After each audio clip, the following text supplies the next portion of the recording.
Cette année, vous le savez peut-être, on célèbre les 400 ans de la mort de Shakespeare. Et pendant que se joue Roméo et Juliette à la Comédie Française, le jeune comédien et metteur en scène Thomas Joly, l'un des plus doués de sa génération, s'attaque cette fois à Richard III, le roi fou et sanguinaire qui a fait tout pour s'emparer du pouvoir jusqu'à la chute.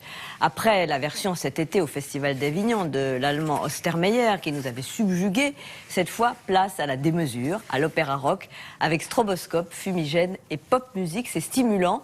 Le public participe. L'occasion pour Alexia Gaillard d'affronter le roi fou et sanguinaire et ses différentes interprétations. Je veux me libérer. Tu sais, je me frayer un chemin avec une hache sanglante.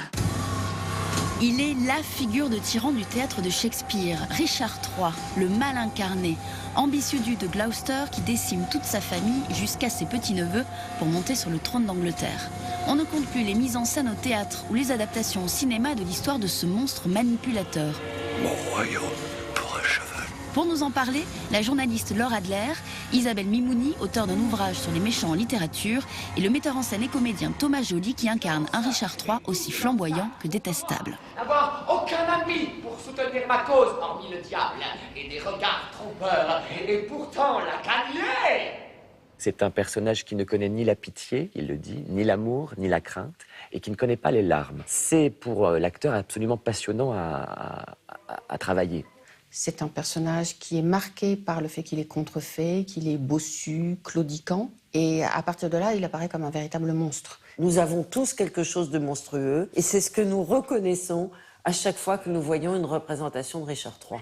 De grâce, m'accorderez-vous, oui ou non, ma requête? Je m'ennuie. Si Richard III est profondément bossu, profondément contrefait, on va construire une certaine distance, je pense, avec le personnage. Inversement, si on a des corps plus élégants, je pense donc à Laurence Olivier ou à Ian McKellen, si on a donc des corps plus élégants, on a le sentiment qu'on pourrait être ce personnage de Richard III. Écrit à la fin du XVIe siècle, le texte de Shakespeare est toujours d'une incroyable modernité et un défi pour les comédiens. Au théâtre, ceux qui s'y frottent deviennent des performeurs. J'adore, je la ferai nue, à ton coup mortel, et implorablement la mort. À genoux, non, n'hésite pas, car j'ai bien tué le roi.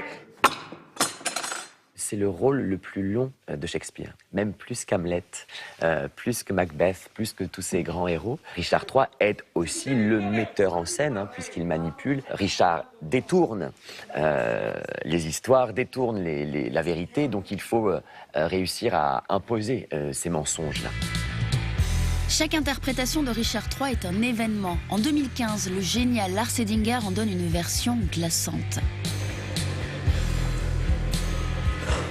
Plus ancien mais tout aussi mythique, le Richard III interprété par Ariel Garcia Valdés en 1984. Si j'aimais si chèrement cet homme. Lavaudan, qui a confié le rôle à Ariel Garcia Valdés, a compris, je crois, le premier dans l'histoire du théâtre français, que ce Richard III, il devait nous parler, il devait être proche de nous. Je suis déterminé à être un scélérat et à haïr les frivoles plaisirs de ces jours.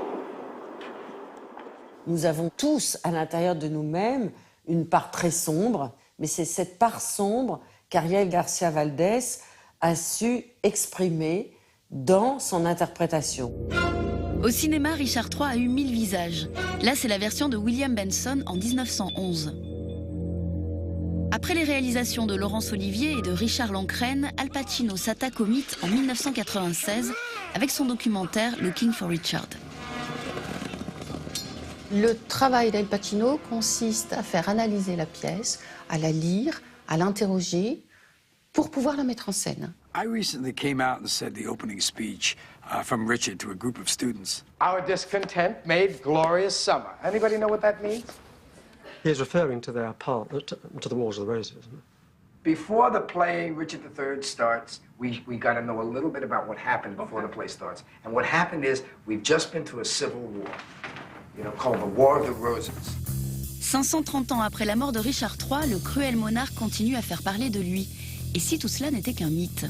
Il y a quelques années, en 2013, on a redécouvert son squelette à Richard. Donc, bosse, non. Bras atrophiés, non. Jambes plus courtes que l'autre, Non. Et puis, les événements qui sont relatés dans la pièce ne sont pas historiquement avérés. Ça, c'est quelque chose que je trouve assez dingue, que la fiction ait dépassé l'histoire. Ça c'est juste incroyable.